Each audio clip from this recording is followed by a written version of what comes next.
Assalamualaikum warahmatullahi wabarakatuh.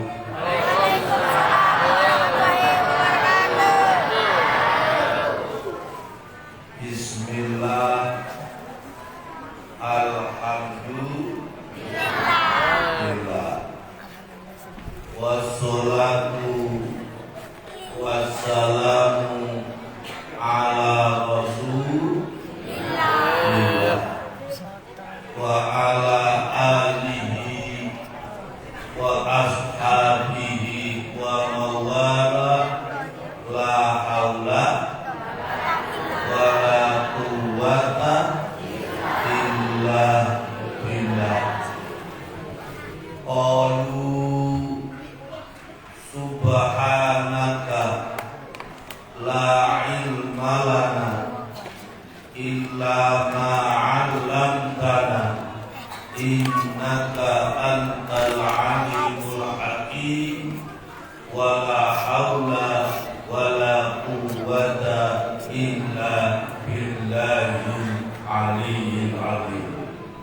Amma ba'd. Yang terhormat kepada Datuk Kepala Desa Jeti beserta aparatnya, tua tamu, alim ulama, cerdik pandai, pemang ada pegawai syara, Pak Imam, Pak Khotib, Pak Bilal, bisa Ibu bapak sekalian, jamaah pengajian peringatan Maulid Nabi Muhammad sallallahu alaihi wasallam, mudah-mudahan kita semua sama-sama dimuliakan oleh Allah Subhanahu wa ta'ala. Bapak Ibu sekalian, peringatan itu penting. Peringatan itu penting.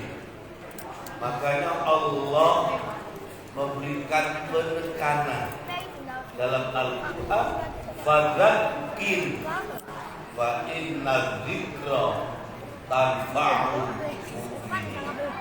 Berilah peringatan, maka sesungguhnya peringatan itu bermanfaat untuk orang-orang yang beriman. Apalagi zaman sudah kacau balau seperti ini, yang sudah memasuki era digitalisasi. Era apa? Apalagi sudah memasuki era digitalisasi. Itu baru.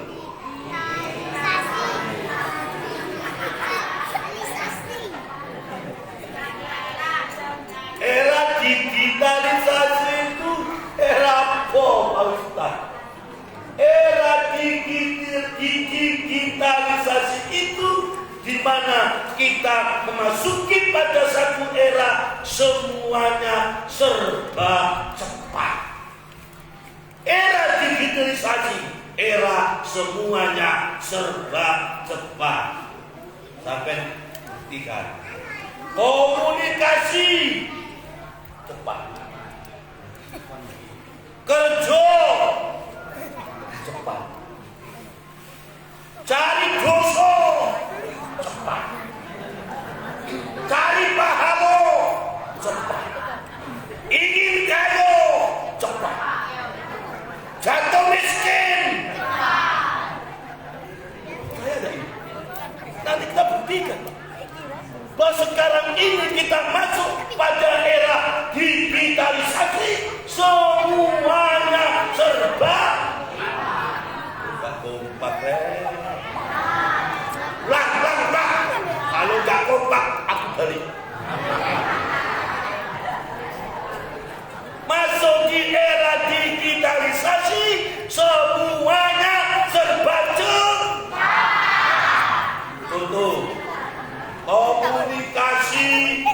cepat. Belum masuk era digitalisasi, kalau kepingin ngomong dengan saya, datang ke mandiannya. Nah, datang ke mandi. Ya, Assalamualaikum, Waalaikumsalam. Yang datang Pak Imam, ini urusan pengajian loh. Bahkan Pak Imam letak bawa oke. Sampai pesantren. Assalamualaikum, Waalaikumsalam. Mbak Yai minta tanggal 27 malam 28 Pak Yai untuk isi maulid. Insya Allah datang ke pondok. Berapa lama? Waktu habis, biaya habis, tenaga habis, masuk era digitalisasi, cukup gerakan tangan kita. Assalamualaikum. Assalamualaikum. Waalaikumsalam. Manfaat apa tidak? Manfaat apa tidak? Manfaat. Itu contoh komunikasi cepat. Kerja. Jawab. Yes. Kerja.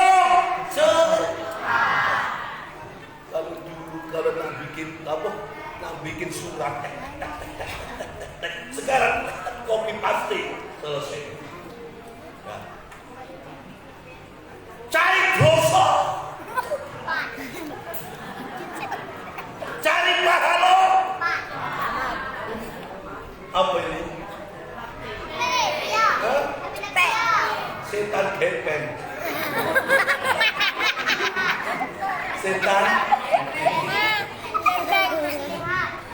ingin cepat kaya, cepat lewat setan gepeng. Ya. Ingin cepat miskin pun cepat lewat setan. Cari jodoh cepat lewat setan. Bini selingkuh.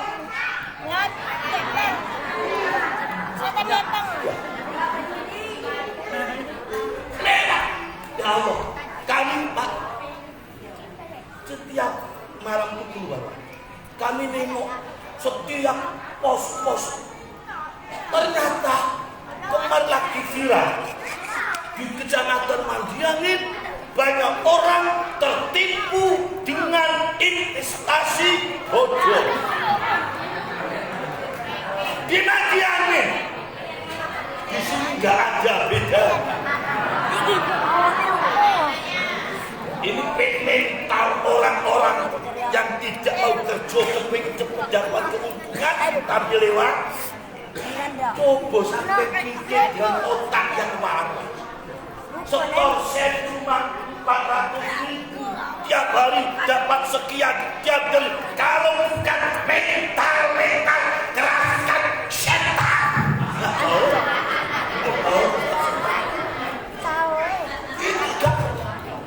Apalagi Bapak, anak-anak sekolah sekarang itu Pak, uang jajannya gak dipakai jajan Pak, dipakai judi.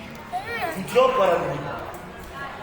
Sebab dia 5.000 bisa Pak, 5.000 bisa, 10.000 bisa. Mengapa? 5.000 kalau dapat itu sampai 500.000. Dan sangat berbahaya sekali ini kalau menimpa bapak-bapak, ibu-ibu. Yang judi bukan cuma bapak, ibu-ibu, yo minum judi.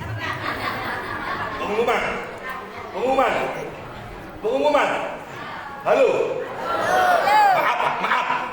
Umpama ibu bapak yang judi slot ya. Bukan slot. Umpama bapak-bapak, ibu-ibu yang ikut judi slot itu menang uang banyak, itu haram hukumnya, neraka kalau dikatakan menang haram.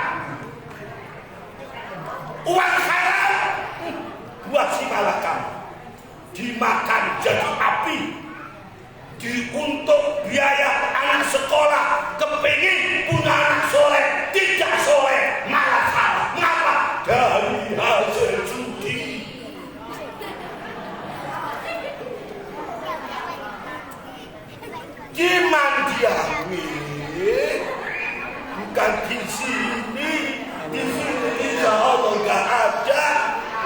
Siapa sih dia yang ngomong? Dah, umpama menang itu haram belum. Kalau kalah tambah innalillah ya. Artinya peringatan Maulid menjadi penting di saat kondisi masyarakat yang seperti ini. Untuk apa? Memperingati kembali, mengingatkan kembali yang lupa jadi ingat, yang ingat tambah ingat, yang gak ingat supaya ingat. Maka dengarkan peringatan Maulid ini hanya 2 kajian yang akan saya sampaikan. Kira 2 kajian. Mudah-mudahan 2 kajian ini terus pulang, dibawa balik, diingat, terus diamalkan. Hanya 2 kajian yang akan saya terangkan pada peringatan Maulid ini. Yang pertama, ibu sekalian, baginda Rasul Muhammad SAW adalah Nabi yang termulia, Rasul yang termulia, mendapatkan gelar Sayyidul Anbiya wal Mursalin. Apakah kita lupa? Sayyidul Anbiya wal Mursalin itu artinya Sayyid, Rajo, pemimpin para nabi, pemimpin para rasul adalah baginda Rasul Muhammad SAW. Ayo siapa yang bisa jawab, saya kasih hadiah. Hadiahnya HP jadi. Ayo, Nabi ada berapa? 5. Nabi ada berapa? 5. Yang jawab salah dapat pahala 1. Yang jawab betul dapat pahala 2. Yang tidak jawab gak dapat apa. Jawab wae walaupun salah. Jumlah Nabi ada berapa? 9. Udah boleh betul semuanya.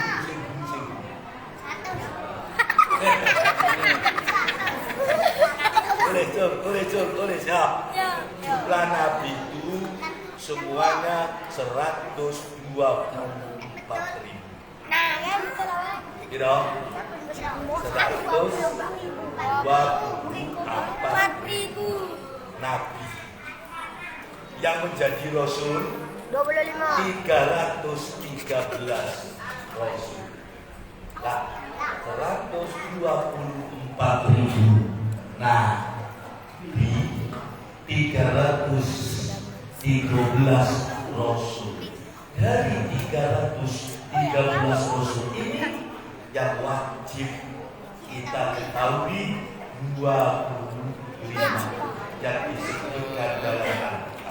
Sudah, dari 25 ini yang diangkat menjadi ulul azmi ada Ibrahim, Nuh, Musa, Isa, Muhammad sallallahu alaihi wasallam.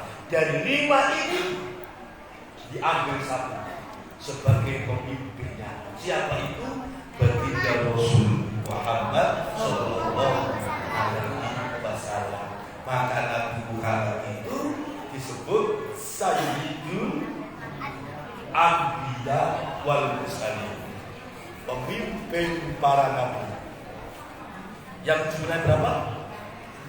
Pemimpin para nabi yang jumlahnya berapa? 124.000. Pemimpin para rasul yang jumlahnya berapa? 313. Itu lah, Nabi Muhammad itu sebetulnya sejarahnya lahir bapak lagi Ibrahim. Ya enggak? Itu lahir bapak sudah meninggal. Umur 6 tahun emak 3 bulan. Maka baginda Rasul lahir dalam keadaan yatim. 6 tahun sudah yatim piatu. Dengarkan. Itu cuma yatim fisik. Bab sejatinya yatim yang sebenarnya bukan yang tak punya bapak dan tak punya ibu. Benar saya sampaikan. Banyak sekarang anak kita yatim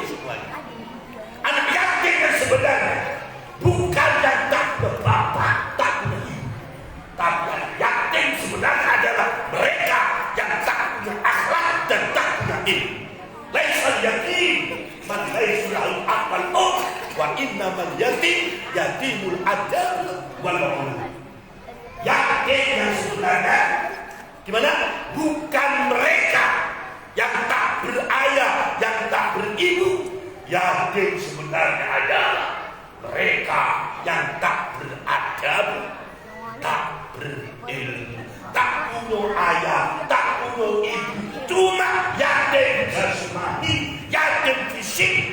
Tapi ketika tak punya ilmu, tak punya akhlak, yatim rohani.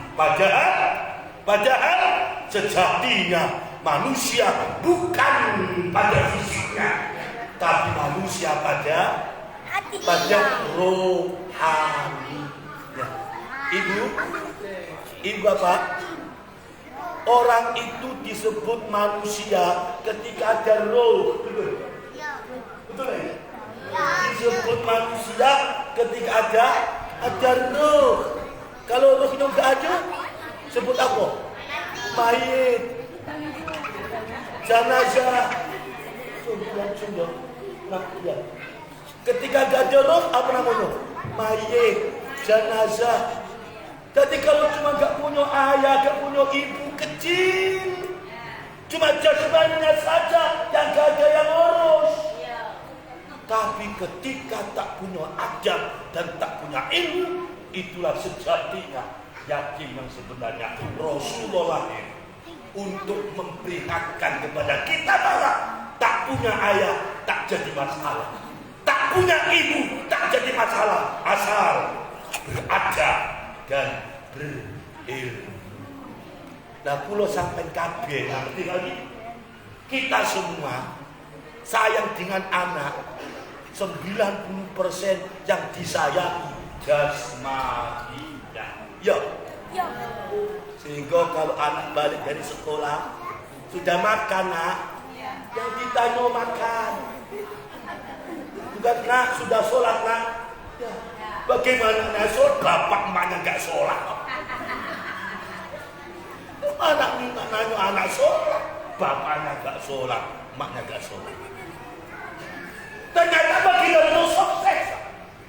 Walaupun lahir tanpa ayah, 6 tahun sudah ditinggal ibunya, tapi ternyata beliau menjadi orang yang sukses. Makanya orang yang tak ayah, tak beribu, jangan pernah kecil hati. Itu bukan yatim yang sebenarnya. Yatim yang sebenarnya, coba siapa? Yang tak beradab dan tak berilmu. Mudah-mudahan anak kita yang punya bapak, punya emak, ayo, gak cukup, jangan jadikan anak kita menjadi anak yatim. Ibu bapak, jangan jadikan anak kita menjadi anak yatim. Tapi sama Ustaz, gak punya adab, gak punya ilmu. Nah, baginda Rasul lahir datang ke ayah 6 tahun wafat yatim. Namun pada proses perjalanannya menjadi orang yang sukses, bahkan menjadi sayyidul anbiya. Nabi Muhammad itu nabi yang mulia, nabi yang istimewa. Makanya umatnya Nabi Muhammad juga umat yang istimewa. Umatnya Nabi Muhammad umat yang mulia dibandingkan dengan umat-umat Nabi sebelumnya. Jadi kita ini adalah umat yang jos, umat yang istimewa dibandingkan dengan umat-umat Nabi sebelumnya. Nah, inilah yang akan kita buka kitabnya. Mengapa kita begitu diistimewakan oleh Allah Subhanahu wa Ta'ala? Setelah Bapak Ibu ngerti betapa kita ini dimuliakan oleh Allah karena bernabikan Muhammad, setelah kita ngerti betapa kita ini diistimewakan oleh Allah karena muncul bersyukur kepada Allah menjadi umat Nabi Muhammad dan akan ditindaklanjuti akan selalu beramal yang bisa dibanggakan oleh Nabi Muhammad Sallallahu Alaihi Wasallam. Moga Allah Ustaz yang punya kitab ini ada kitabnya. Kitabnya judulnya Khosaisul Ummah Al-Muhammadiyah. Khosaisul Ummah Al-Muhammadiyah. Keistimewaan umat Nabi Muhammad dibanding umat-umat terdahulu. Kalau 10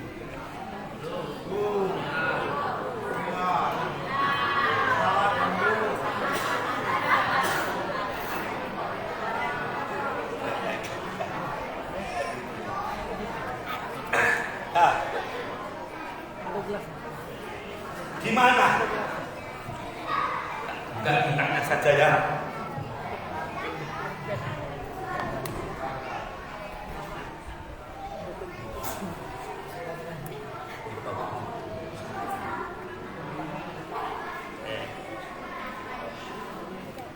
Satu, bukti bahwa kita ini diutamakan Allah.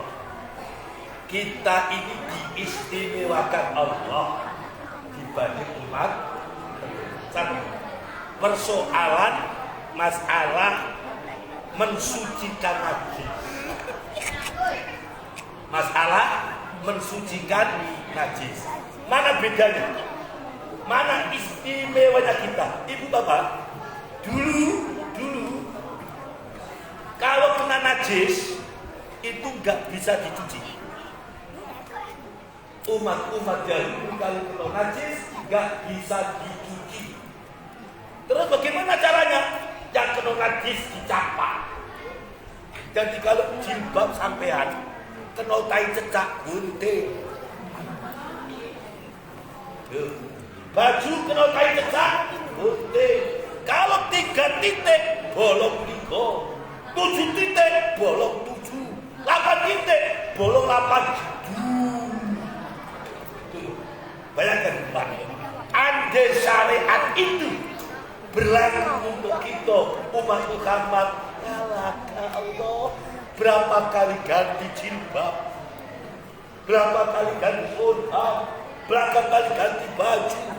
Ini satu, Allah istimewakan kita selalu umat Rasulullah. Syariat yang berlaku untuk umat Rasulullah betul-betul dimuliakan oleh Allah. Yuridullahu bikumul yusra wa la yuridu bikumul usra.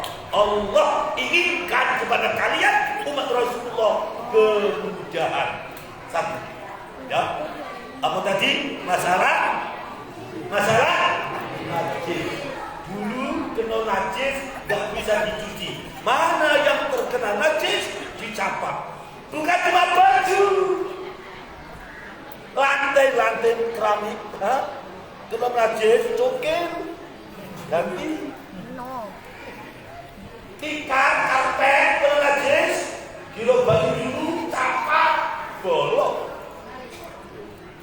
Bersyukur alhamdulillah. Satu. Yang kedua, Masya Allah. Yang kedua, masalah istri kita ketika ketika head. Istri mesti head. Kalau belum monopus. Apa perbedaannya? Dulu kalau istri mereka lagi head itu diusir dari rumah, dimasukkan, diantar ke kebun, diusir pulang. Gak boleh berganti dengan dia. Berganti makan jangan, berganti minum jangan, berganti dalam satu rumah jangan, berganti dalam satu kamar jangan, apalagi satu selimut. No. Ayo, betapa menderitanya ibu-ibu zaman dahulu. Habis manis tepat dua. Loh, lagi suci, masak, macam-macam. Begitu halangan, diantar kumeh. Ya, kumeh. Antar kumeh. Dewek. Begitu suci, baru diambil ajak balik. Mau ibu seperti itu?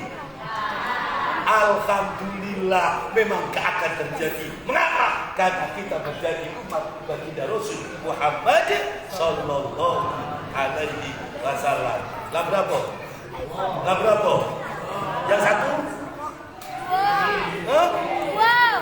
Nah, yang ketiga, masalah maksiat. Masalah maksiat. Dulu, setiap perilaku dosa mesti sekampung tahu. Nah, mesti sekampung tahu. Mengapa? Memang sengaja dibuka oleh Allah. Tidak ada rahasianya. Setiap perilaku dosa, walaupun waktu kerja nggak tahu, mesti sekampung tahu. Mengapa? Setiap mereka yang berbuat dosa, di pintu rumahnya ditulis judi selok, lurus, selingkuh, telu, nyekek botol, 4. Artinya setiap perilaku dosa mereka langsung dipertontonkan oleh Allah melalui malaikat itu.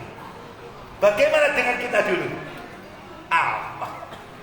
Kalau zaman dulu berlaku ke sekarang, selingkuh hari ini, tahulah. Ibu mau ke gimana?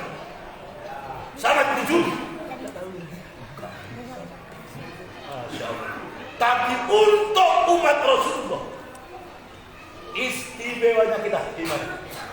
Istimewanya kita, sebanyak apapun dosa kita ditutup oleh Allah. Allah nonton. Maka Rasulullah dalam hadisnya, kullu ummati mu'afan. Kullu ummati mu'afan. Seluruh umatku diselamatkan Allah. Bagaimana cara Allah menyelamatkan?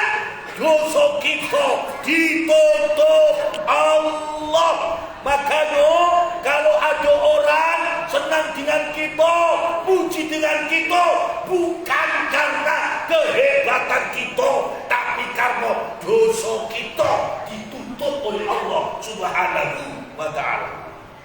Andai kata Pak, masing-masing itu dibuka oleh Allah aibnya, dibuka oleh Allah dosanya, gak bisa kumpul seperti ini. Gak bisa. Apa takut? Takut, masing-masing takut, masing-masing malu. Allah tutup. Maka Rasulullah, kullu ummati mu'afan. Seluruh umatku diselamatkan Allah. Dengan cara apa? Allah tutupi setiap kesalahan kita, Allah tutupi setiap aib kita. Illa mujahirina, kecuali mujahir, bukan muhajir, mujahirin. Siapa mereka mujahirin? Sejatinya Allah ingin menyelamatkan dia.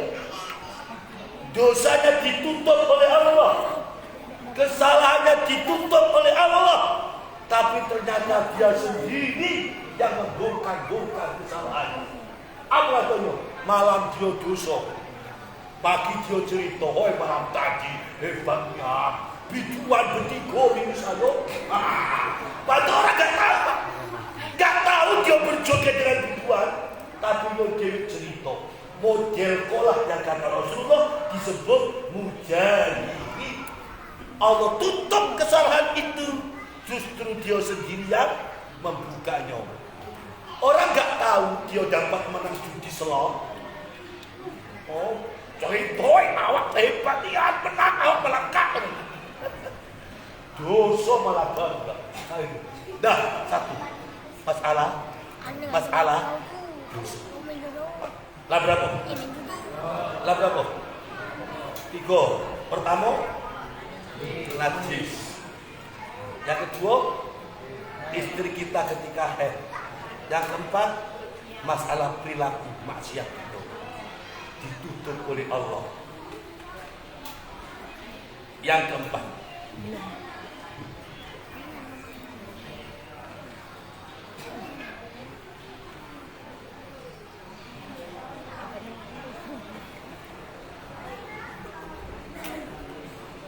hari raya mereka gak boleh dipakai untuk kerja. Ini mau ya? Orang-orang dulu Bani Israel itu hari rayanya Sabtu. Jadi Sabtu itu mulai muncul matahari sampai terbit matahari gak boleh dipakai apa-apa kecuali untuk ibadah. Dulu Pak. Tapi umat Rasulullah kan enggak. Hari raya kita apa? Hari Jumat. Masih boleh. Sebelum Jumat gila ke talang, gila ke toko, yang gawe pegel ke kantor. Nah Jumat balik sholat Jumat. Tapi Jumatan pergi lagi alat kerja. Boleh gitu. Tidak apa-apa. Tapi kalau zaman dahulu orang Bani Israel hari raya mereka sejak hari Sabtu gak boleh kerja kecuali harus ibadah. Dan itu pernah terjadi di zaman itu. Hari Sabtu dia gak sembahyang, gak ibadah, malah mancing kan. Malah mancing. Orang ke masjid nak ibadah dia malah mancing. Langsung kena sabdu Allah. Walaqad alimtumul ladzina tadaw minkum fis sabti. Allah telah memberikan tahu kepada mereka yang melampaui batas di hari Sabtu, suruh ibadah malah kerja, malah mancing. Akhirnya kata Allah, dirogatan kholiqin. Mereka yang lagi mancing hari Sabtu diubah bentuknya menjadi monyet. Kita kan enggak Pak? Apa kan itu? Masya Allah. Jumatan, sebelum Jumatan kerja dulu. Iya, habis Jumatan pergi kerja lagi. Andai kata 24 jam hari Jumat itu gak boleh kerja, sungguh memberatkan syariat itu untuk umat Nabi Rasul Muhammad Sallallahu Alaihi Wasallam. Di hari raya kita, setiap hari Jumat tidak ada apa-apa. Boleh kerja sebelum sholat dan sesudah sholat, kita juga diperbolehkan untuk kerja. Yang gak boleh itu kalau tidak sholat Jumat. Ini kalau dibaca macam. Yang terakhir saja. Yang terakhir. Tempat ibadah dulu itu sudah ditentukan Pak. Jadi umpama ya, satu desa sembayangnya harus di sini. Kalau nggak di sini nggak diterima. Sudah ditentukan. Jadi tak balik dari talang, nak ngejar sholat ibadah belum sampai ibadah selesai.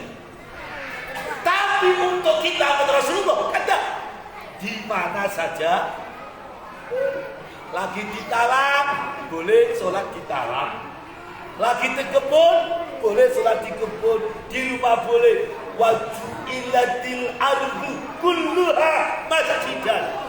Seluruh bumi ini dijadikan Allah untuk kita umat Rasulullah bisa dipakai untuk tempat sujud kepada Allah Subhanahu wa Ta'ala. Itulah beberapa sekelumit tentang keistimewaan kita sebagai umat Nabi Muhammad Sallallahu Alaihi Wasallam. Yang terakhir masih mengangkut umat Rasulullah. Di zaman dulu kalau berbuat dosa yang tadi ditutup, apa diumumkan. Di zaman dulu kalau berbuat dosa, untuk bisa tobatnya diterima oleh Allah, gak bisa dengan tobat. Gak bisa dengan tobat. Jadi mantan preman kalau mau tobat diterima Allah kalau dia mau dibunuh. Wa in qala Musa liqaumihi ya qaumi innakum dolantum anfusakum bittikhadikumul ijla fatubu ila bari'ikum faktulu anfusakum. Nabi Musa itu punya kaum Bani Israel, terus Nabi Musa itu punya kakak namanya Harun. Ketika Nabi Musa diperintahkan Allah untuk semedi, untuk tahanus ke satu gunung namanya Gunung Turi Saina, umatnya yang ngurus kakaknya, yaitu Nabi Harun. Seketika Nabi Musa ke Gunung Turi Saina, ada orang di situ namanya Musa As-Samiri. Namanya sama, Nabi Musa tapi As-Samiri. Lah Musa As-Samiri ini membuat pedjet. Pedjet itu anaknya lembu. Anaknya lembu. Bikin pedjet anaknya sapi dari emas, terus ngajak kaumnya Nabi Musa untuk nyembah pedjet itu. Dan Nabi Musa datang, marah Nabi Musa. Dinasihati lagi, akhirnya mereka yang nyembah apa tadi? Pedjet, anak sapi mau bertobat kepada Allah. Musa, bisa nggak saya bertobat kepada Allah? Awalnya nyembah Allah, tapi ketika ditinggal Musa malah nyembah patung dari pedjet tadi. Mau bertobat kepada Allah. Kata Allah, iya ayo tobat. Tapi cara tobatnya faktulu anfusakum, bunuh diri. Jadi cara tobatnya diakhiri kehidupannya. Bagaimana caranya? Ulama 3 tafsir. Yang pertama, kaum Nabi Musa yang gak nyembah patung emas tadi, itu yang bunuh mereka. Bunuh. Nah selesai dia, diterima tobatnya. Yang kedua, mereka yang menyembah patung tadi saling bunuh. Yang ketiga, mereka yang menyembah patung tadi membunuh dirinya sendiri. Artinya pertobatan mereka dari perilaku maksiat caranya dengan mengakhiri hidupnya. Tapi untuk umat Rasul kan jauh. Maka preman kalau bertobat mendapatkan tempat yang terhormat di mata manusia maupun di mata Allah Subhanahu wa Ta'ala. Itulah beberapa gambaran betapa kita umat Rasulullah betul-betul diistimewakan oleh Allah Subhanahu wa Ta'ala. Belum lagi Pak, amal kita dilipat gandakan oleh Allah. Satu amal berapa pahalanya? 10.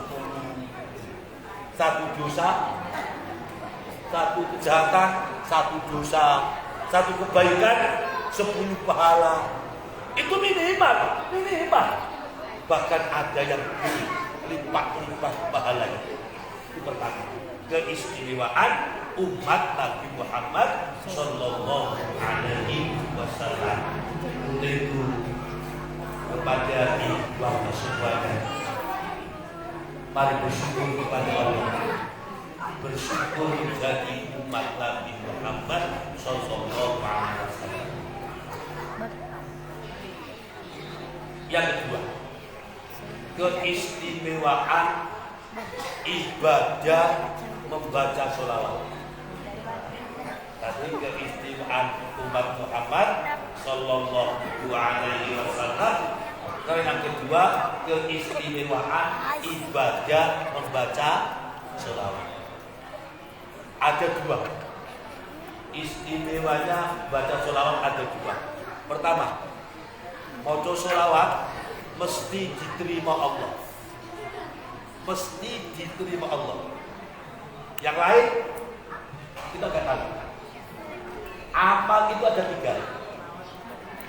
Ada amal badaniyah. Apa? Amal badaniyah. Amal yang berbentuk fisik. Apa contohnya? Baca Quran. Itu amal badaniyah. Terus puasa. Amal badaniyah. Sholat. Amal badaniyah. Iktikaf di masjid. Amal badaniyah. Amal badaniyah itu yang tadi itu kita nggak tahu sudah beramal diterima Allah apa tidak. Habis baca Quran apa diterima ya? Ibadah baca Quran nggak tahu. Yang kedua amal maliyah. Apa? Amal yang berbentuk harta. Apa contohnya? Infak, sedekah, zakat, santunan anak yatim. Baik. Itu pun ketika kita habis sedekah, kita nggak tahu sedekah kita ini diterima oleh Allah apa tidak. Amal badaniyah, amal apa tadi? Maliyah. Yang ketiga amal murakkabah. Gabungan antara amal maliyah dan amal badaniyah, yaitu ibadah haji. Itu haji murakkabah. Fisik sehat, gak punya harta, gak bisa haji. Punya harta, badan sakit, gak bisa haji. Nah, seluruh amal kita bainar raddi wal qabul. Diterima apa tidak, gak ada yang tahu. Yang mesti tahu maca sholawat. Itulah yang mesti diterima oleh Allah. Makanya maca sholawat walaupun ria, pamer, gak paham maksudnya, gak hadir hatinya, tetap diterima oleh Allah Subhanahu wa ta'ala. Dan sholawat yang kita baca itu nanti semakin banyak sholawat yang kita baca, maka semakin mendapat prioritas kita besok mendapat syafaat baginda Rasul Muhammad Sallallahu Alaihi Wasallam. Satu. Yang kedua, baca sholawat itu bukan cuma kita yang baca, betul. Malaikat juga baca sholawat. Ya, Allah juga baca sholawat. Innallaha wa malaikatahu yusholluna 'alan nabi. Sesungguhnya Allah dan malaikat Allah bersolawat kepada Nabi. Ya ayyuhalladzina amanu shollu 'alaihi wa sallimu taslima. Wahai orang-orang yang beriman, bersolawatlah kepada Nabi. Ternyata yang maca solawat bukan cuma kita, malaikat maca solawat, Allah maca solawat. Dalam kitab diterangkan, kalau Allah maca solawat kepada Nabi Muhammad, itu artinya at-ta'dzim wa tabjil, mengagungkan Muhammad, meninggikan derajat Muhammad, atasan nyebut bawahan, itu mengangkat derajat Muhammad. Kalau malaikat yang membaca sholawat, itu maknanya at-tanzih wa tasbih, mensucikan, membersihkan para malaikat terhadap kepribadian Nabi Muhammad dari sesuatu yang kurang. Kalau yang membaca sholawat kita itu maknanya doa. Apa? Doa. Berarti kita berdoa mendoakan Nabi Muhammad. Dan doa itu sejatinya bukan untuk Rasulullah. tapi untuk kita yang berselawat. Saya contohkan Pak. Nabi Muhammad itu ibaratnya kalau botol penuh dengan air. Nah, kalau botol ini penuh dengan air, ketika dituangkan air lagi gimana? Tumpah. Yang tumpah inilah untuk yang tuangkan air. Semakin banyak kita tuangkan, semakin banyak kita tuangkan, semakin banyak kita tuangkan, semakin banyak yang tumpah air itu dan kembali kepada yang menuangkan. Demikianlah perumpamaannya. Semakin banyak kita baca sholawat, semakin banyak kita baca sholawat, semakin banyak doa itu kembali kepada yang membaca sholawat. Maka semakin kita baca sholawat, semakin banyak pula. Dan saya ingat, baca sholawat mesti diterima, mesti diterima. Yang kedua Pak, ketika kita baca sholawat, itu malaikat yang mendapat tugas untuk menyampaikan sholawat kita menghadap Rasulullah. Wahai Muhammad, ini anak Habib, anaknya Bakar bersolawat kepada nama orang tua kita. Nama orang tua kita disebut di hadapan Rasulullah ketika kita bersolawat kepada baginda Rasul Muhammad Sallallahu Alaihi Wasallam. 100 kali kita bersolawat, 100 kali nama orang tua kita disebut di hadapan Rasulullah. Muhammad, kata Jibril, Habib anaknya Bakar bersolawat kepada nama kita, nama orang tua kita disebut malaikat di hadapan baginda Rasul Muhammad Sallallahu Alaihi Wasallam ketika kita bersolawat kepada Rasulullah. Masya Allah, dan ini pasti diterima. Terus Pak, ini ada sholawat. Sahabat tengok dalam kitab Irsyadul Ibad. Kitab Irsyadul Ibad. Sekali baca sholawat ini 70.000 malaikat kewalahan. Gak berhenti catat pahala ini. Sekali baca sholawat ini 70.000 malaikat gak berhenti nulis pahala ini. Apa sholawatnya?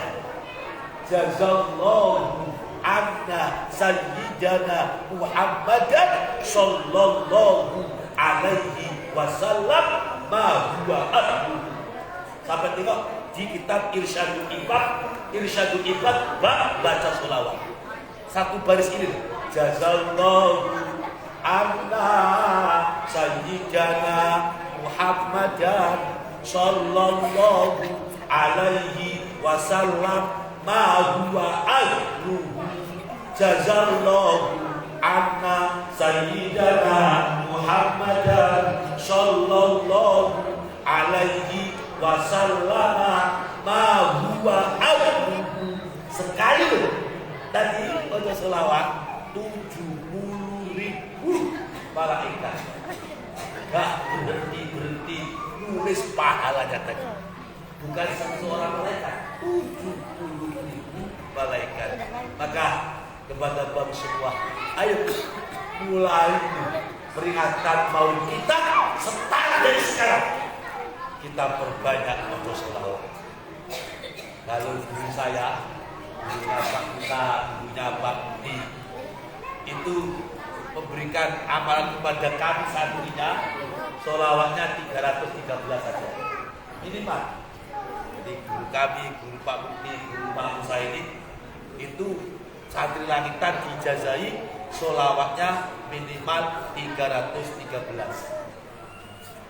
Dan sholawatnya paling pendek, sallallahu alaika ya Muhammad, sallallahu alaika ya Muhammad, sallallahu alaika ya Muhammad, sallallahu alaika ya Muhammad, sallallahu alaika ya Muhammad.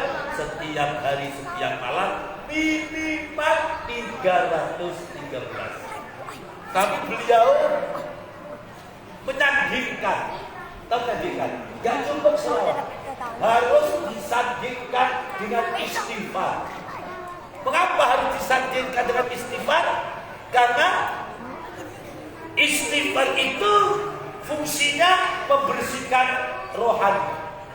Sholawat itu fungsinya mengharumkan rohani. Jasmani kalau bersih, ingin bersih, mandi. Ingin harum, pakai sabun, pakai parfum. Rohani pun demikian. Ayo dibersihkan, ayo diharumkan. Lah caranya tadi gak cukup sholawat, disandingkan dengan istighfar. Sholawatnya berapa tadi? 313 minimal. Lebih banyak lebih baik. Apa sholawatnya? Sallallahu alaika ya Muhammad, sallallahu alaika ya Muhammad, sallallahu alaika ya Muhammad. Disandingkan dengan istighfar. Istighfarnya juga ibu bapak minimal 313. Apa istighfarnya? Astaghfirullah innahu kana ghaffar. Astaghfirullah innahu kana ghaffar. Astaghfirullah innahu kana ghaffar. Lain, maka kalau ingin amalkan silakan diamalkan. Sholawatnya sallallahu alaika ya Muhammad minimal 313, disandingkan dengan istighfar minimal 313. Astagfirullah innahu kana ghaffar. Jika ini kita istiqomahkan tiap hari, istighfar 313, astagfirullah innahu kana ghaffar, sholawat 313, sallallahu alaika ya Muhammad, maka rohani kita bersih harum. Seperti jasmani kita ketika mandi pakai sabun bersih harum.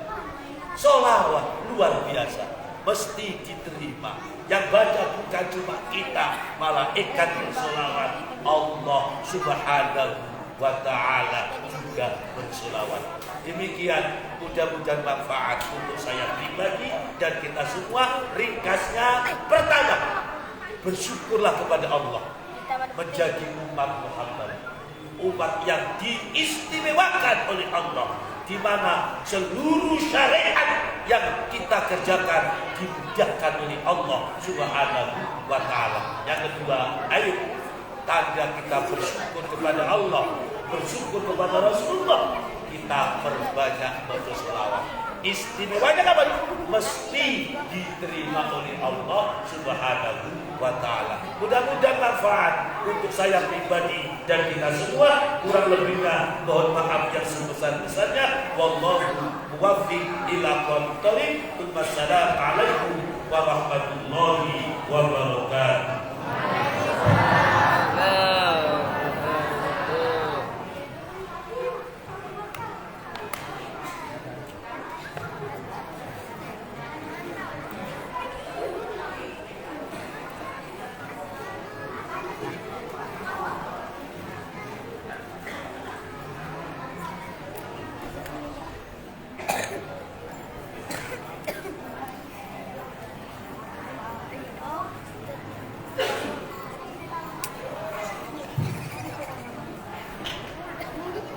Itulah tadi banyak-banyak tausiah dari Kiai Haji Rais Amin SAI FPDI.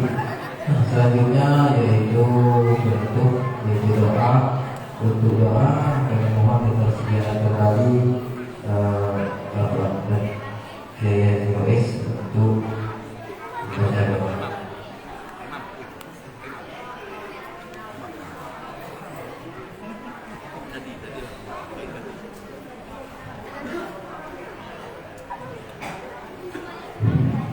أعوذ بالله من الشيطان الرجيم. بسم الله الرحمن الرحيم.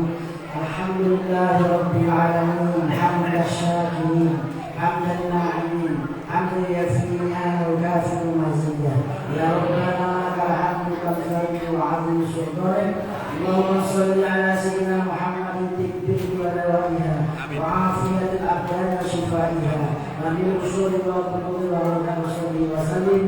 اللهم اجعل معنا هذا جمعا مرحوما معصوما ولا تدع فينا ولا معنا ولا منا شقيا ولا محروما برحمتك يا ارحم الراحمين. اللهم يا الله لا تدع علينا نفسنا ما نفسنا كل هذا الانسان الا غفرته ولا حمد الا فرجته ولا دين الا قضيت ولا مصابر الا صرته ولا سفر ولا عين الا سترته ولا سنه ولا سياسه ولا ضلال الا دفعته ولا فقير اليك ولا حاجه منا ولا يا سلام يا ارحم الراحمين برحمتك يا ارحم الراحمين. اللهم انفعنا بما علمتنا وعلمنا ما ينفعنا علما. اللهم انفعنا بما علمتنا وعلمنا ما ينفعنا علما. اللهم يا ربنا آتنا في الدنيا حسنة وفي الآخرة حسنة وقنا عذاب النار. وصلى على سيدنا محمد وصحبه وسلم. سبحان ربك رب العزة عما يصفون وسلام على المرسلين الحمد لله رب العالمين. تقبل الله منكم إنكم تقبل يا